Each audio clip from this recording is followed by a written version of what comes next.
Nagpalapit ang mga gitutunan kay Jesus, kag nagpamangko, sino ba lang labing dako sa ginarian sang langit? Gitawag ni Jesus isa kajutay nga bata, kag ipatidog siya sa ilatubangan kag nagsiling.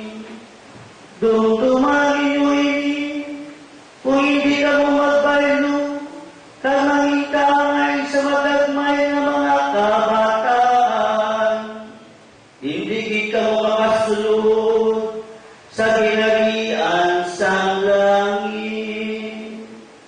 Ganyang nagapaupo sa iyapaw galingon, kag mangitangay sining jutay na bata, ang labing dako sa ginarian sang langit. Ang Ebanghelyo sang Ginoo. Ayaw ka,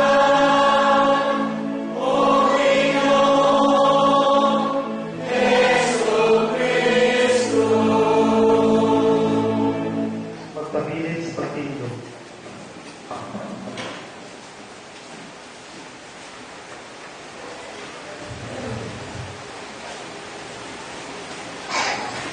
Kaya ang lingkod na kanan.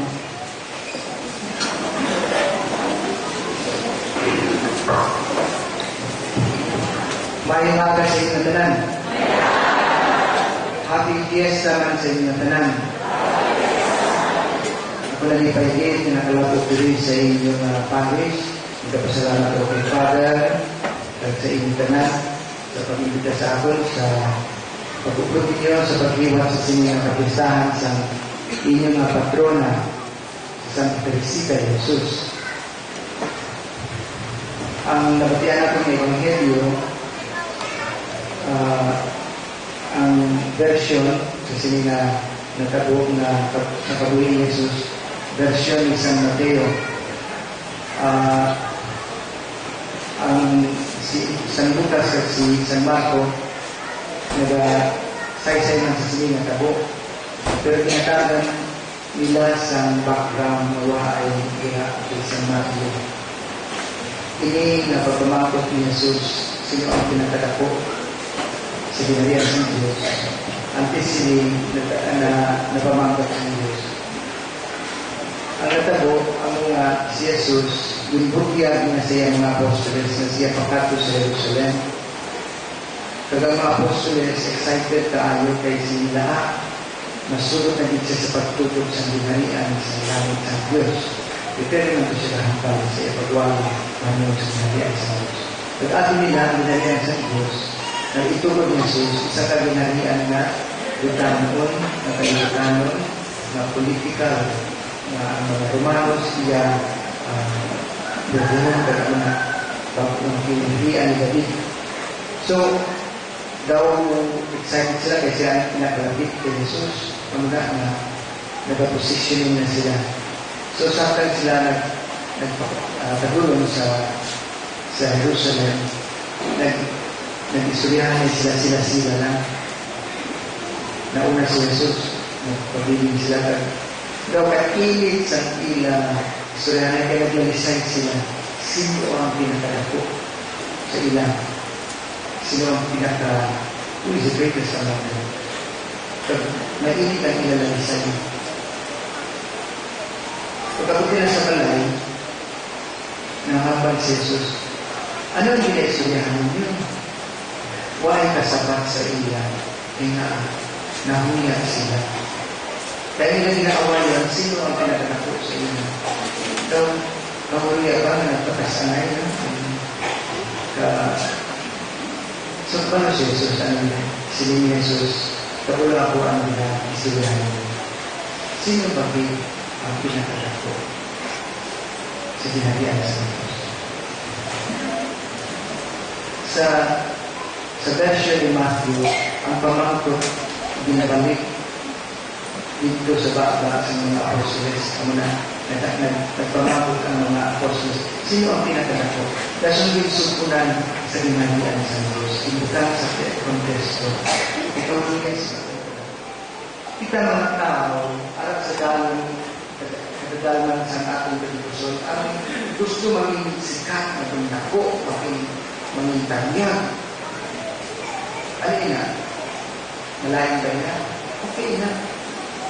Kaya ang mga nilagusto sa Diyos, na ikaw, ini kabuhi ang ginhatag sa Diyos sa iyo.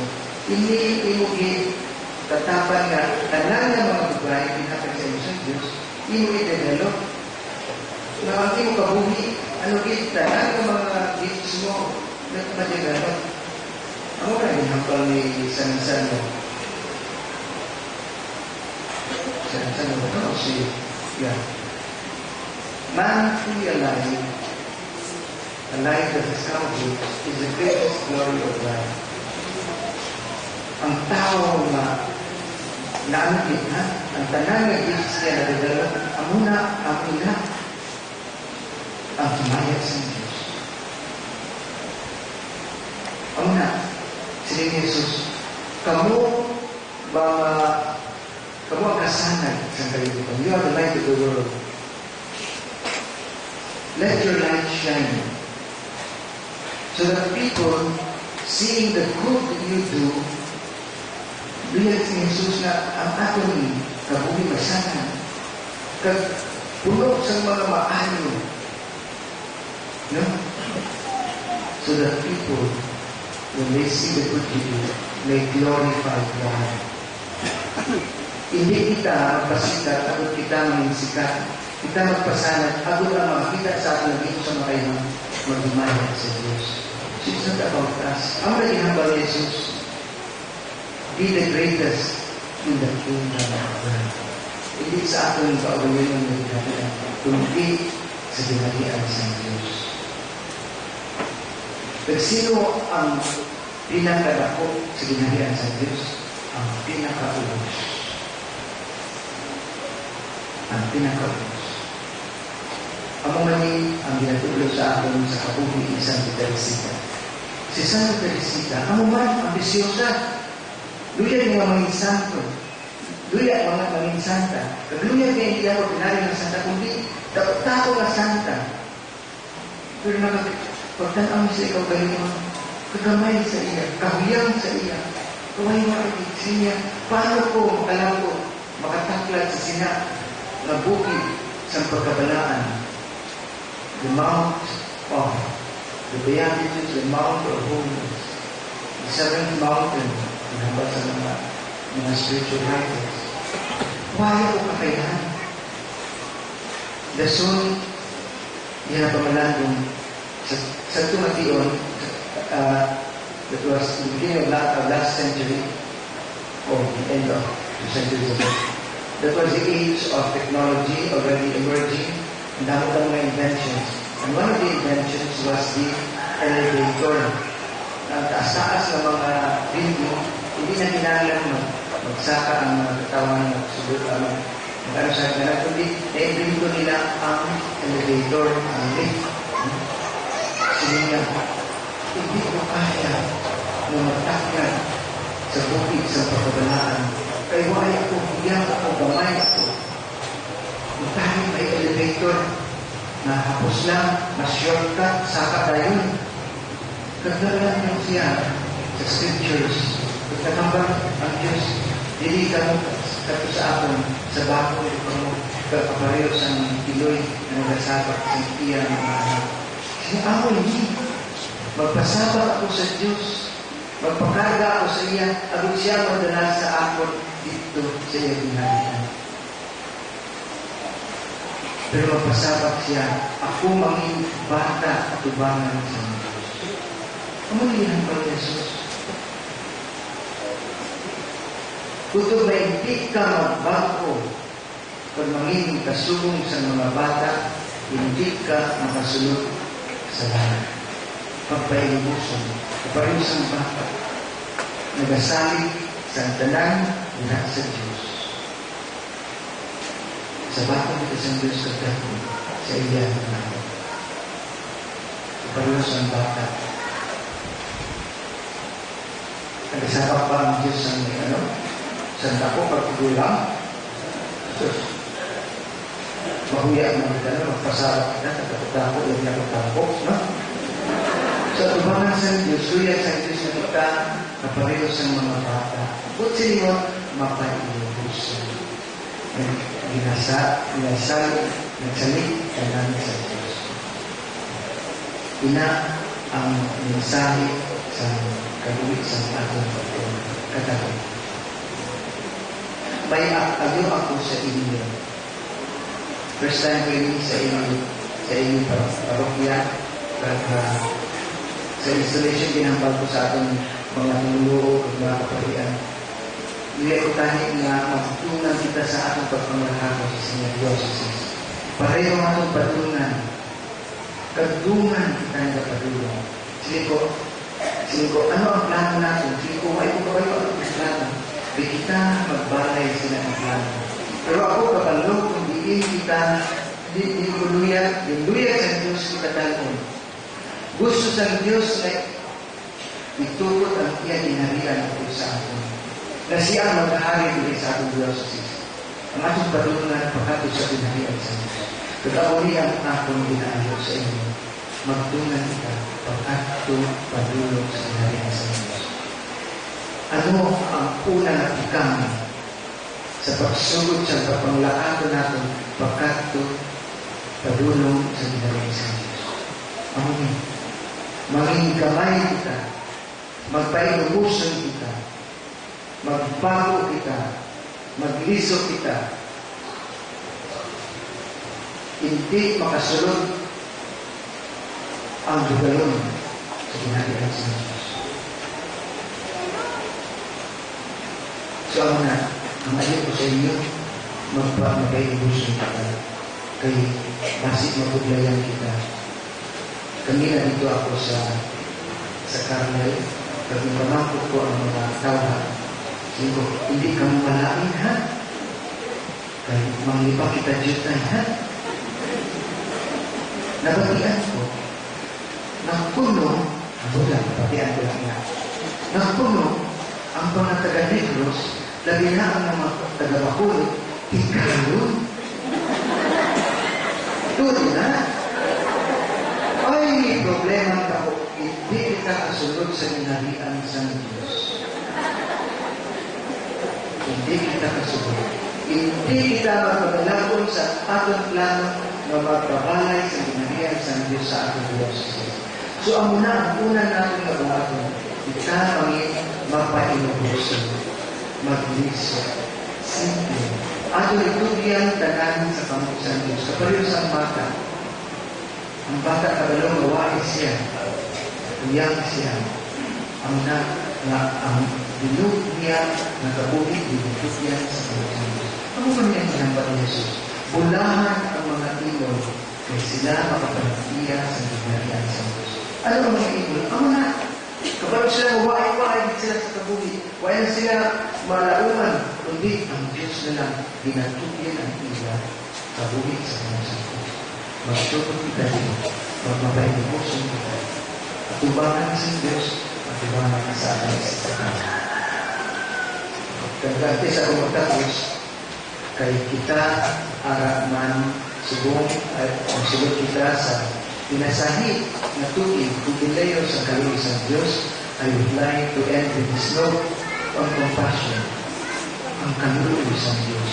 Di ba siling sa ano? Uy, nakapili ka na. Sosyalin na ang pagkaya. Pagkamay-kamay na mo, ha? Pero pagkaman kayo.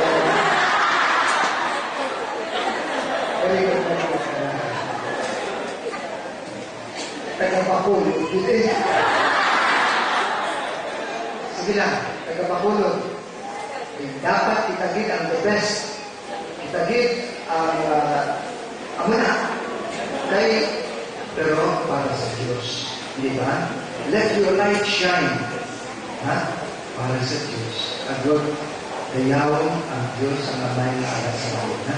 Kung na kaso magpilikan, kasi ito lang para sa ato ang himaya, kundi sa Diyos. Okay. Nagambala ko nga ang aton tubig siguro pinasahin tuwing sa gabi. Naglulit sa tupahan.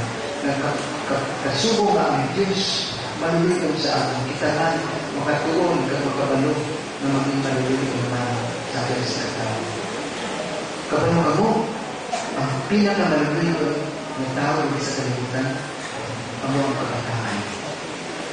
Dali maluoy. Dali sila maluoy kahit nakaintindi man sila. Sila, helpless sila. Nagsalib lang sila sa mga dalag. Makakita sila sa ibang man na helpless. Makakonect dahil sila. May simpatiya rin sila. May compassion. Whom. Together. Passion. Ang balansaron sa makaluoy, sila man mapagkita. Ang mga mga. Pero dito sa Carmel, yung istorya ko sila, yung istorya, manunod sa sige, istorya ko na lang kasi hindi ako isa diba Google nagkakaroon sa ito pa rin. May isa na klase, ang kindergarten class, ang nagatudo ang sister. Lapit ang Pasko, may project sila na mag-present sa PDP play. Kaya ilan hindi i-present ang kids sa midnight mass. So, ang mga bata excited. Kagtanan sila may papel. Si Gia, si Jose, ang pastores, ang may isa pa bata, si Richard, nakulayan niya si sister, ano gihatag sa iya? Kay kasabot sa puto, hindi makamemorize, isa sa kalinya lang, hindi ka malipatan. So, hatagan siya, malipatan hindi. So, sister, problema siya. Ano lang, importante na papel ako ihatag sa inyo. Ano sister, ano? Ikaw ang tagupitan sa kortina para pag-upli. Pwede ang kayo sa imo. Ikaw ang mag-sarado. Ay, hindi ko. Mauputin ako. Mauputin. Why na yun, sister? O sige, ikaw lang ang baka. Hindi siya ito sa baka. Sister, ano may hapon sa ilaan? Ikaw sa inyo, sister. Ang lalaki. Ikaw ang innkeeper. Ang sa hotel ba? Innkeeper. Sige niya. Memorize mo isa lang gift kakimagahan. No vacancy. Memorize mo? No vacancy. What? Very memorize. No vacancy. Sige ni sister. Ang malulunag ng no vacancy, pag magtuktok siya si Maria, pag abri mo, singgalan mo na no vacancy. Saka mo, kaya mo na. Hindi pa niya ay makapunod siya. So, ako na ito, sila na Pasqua, Vigil, Magkabugi, nagsunod ang katahong ng music, gano'n. Tapos, nagpalapit na si Jose, nagkato sa mga balay, kakita niya na palapit na si Jose, excited siya. Mag-vacancy. Yan yung memorize. So, pagtutok ni Jose, kagbalay, pwede ba mangayo sa kwarto para sa akong at sa akong asawa. Pag-akin niya, nakita ni Susi, kaluloy, ang asawa, mas kaluloy kay Busog. Nakakapal niya sa ano, pwede pa, kay kapoy kami sa lawi, pagpangakatong, kagmalupata na akong asawa. Pagka naman siya, uy, sige, ako nakakalimutan siya.